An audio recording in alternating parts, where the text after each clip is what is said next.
Salut à tous et bienvenue sur la chaîne Onde Production, la première d'une série de vidéos pour présenter le logiciel Cubase. On s'excuse pour le son dans ce premier épisode, qui s'améliore dans les prochains. À la découverte de Cubase, épisode 1, installation et découverte de l'interface du logiciel. Il faut savoir que Cubase se décline en plusieurs versions.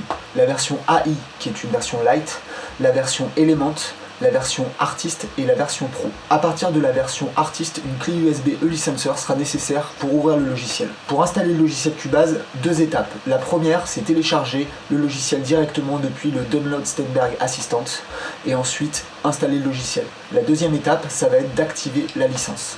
Vous avez la possibilité de saisir votre code d'accès au téléchargement qui vous a été fourni par Steinberg ou par le fournisseur avec la version AI associée. Une fois que vous l'aurez saisi, vous aurez le choix directement sur le Cubase que vous pouvez télécharger. En ce qui concerne l'activation de la licence, Steinberg met à disposition un deuxième logiciel qui s'appelle eLicenser Control Center, dans lequel vous allez pouvoir entrer le code d'activation qui vous a été communiqué.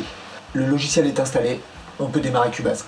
La première fenêtre d'interface que nous propose Cubase, indépendamment de l'actualité de Steinberg, est de pouvoir ouvrir un nouveau projet ou de pouvoir ouvrir un projet qui a déjà été réalisé et enfin de pouvoir ouvrir des presets proposés par Cubase. Deux possibilités s'offrent à moi. Un emplacement par défaut ou la possibilité de spécifier un autre emplacement. L'emplacement par défaut me permettra de créer des dossiers nouveaux qui viendront à chaque fois se mettre au même endroit. Si je spécifie un autre emplacement, à ce moment-là, je pourrai pour chaque projet spécifier l'emplacement dans lequel je veux inscrire mon projet. Je vais choisir de spécifier un autre emplacement. Je clique sur Créer vide. Une nouvelle fenêtre s'ouvre à moi, me proposant de sélectionner un répertoire de travail. Ici, j'ai sélectionné le répertoire enregistrement Cubase que j'avais déjà créé sur mon bureau. Je clique sur Sélection dossier. Cubase s'ouvre. Et la cafetière s'éteint.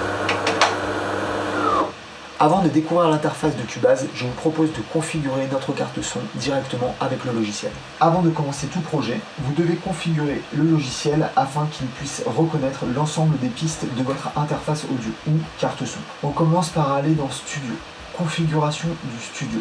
Ici à gauche, nous avons Système audio et la possibilité, quand on clique, de choisir le pilote ASIO. Si vous disposez d'une carte son, vous sélectionnez le driver associé à votre carte son ici. Me concernant, je dispose d'une Presonus 1824C et je sélectionne donc le Studio USB ASIO Driver. Si vous travaillez directement depuis la carte son de votre ordinateur, il vous faudra alors sélectionner Generic Low Latency ASIO Driver. Ok, la deuxième étape va être la connexion des différentes entrées et sorties de la carte son avec le logiciel. Pour ce faire, vous allez dans Studio, Connexion audio. Ici, une fenêtre s'ouvre avec un onglet entrée, un onglet sortie. L'onglet sortie propose la stéréo avec le line-out 1, line-out 2 qui sont, me concernant, les sorties monitoring. Ce qui nous intéresse plus particulièrement, ce sont les entrées. De base, les projets sont configurés avec une entrée stéréo. Il va nous falloir ajouter des bus mono afin de pouvoir intégrer les différentes pistes que nous propose notre carte son si on en a une. Pour ajouter une piste, je peux faire ici dans la zone de gauche, clic droit, ajouter un bus, mono. Le bus que j'ai créé s'appelle MonoIn et il vient de s'inscrire ici. Quand je clique à droite, je peux sélectionner quelle est l'entrée à laquelle j'assigne ce bus. Je choisis Mic Line 1. Je peux renouveler l'opération et créer d'autres bus pour chacune de mes pistes. Clic droit, ajouter un bus, MonoIn 2 qui se crée, Mic Line 2. Etc., etc. Le bus stéréo peut être utilisé à condition qu'il soit connecté avec des pistes. Imaginons que j'ai connecté un piano en sortie 7 et 8 de ma carte son.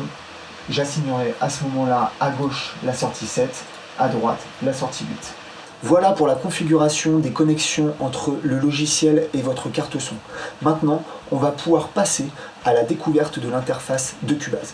On peut découper l'interface sous différentes zones. La première zone est la plus grosse qui se situe devant nous. C'est dans celle-ci que vont s'inscrire l'ensemble des pistes que nous allons enregistrer, ainsi que les pistes qu'on pourrait rentrer depuis notre ordinateur. Vous disposez d'une barre ici, qui est la barre d'avancement, que l'on peut déplacer en cliquant ici et en se déplaçant dans la barre du haut. De base, cette timeline est définie en mesures.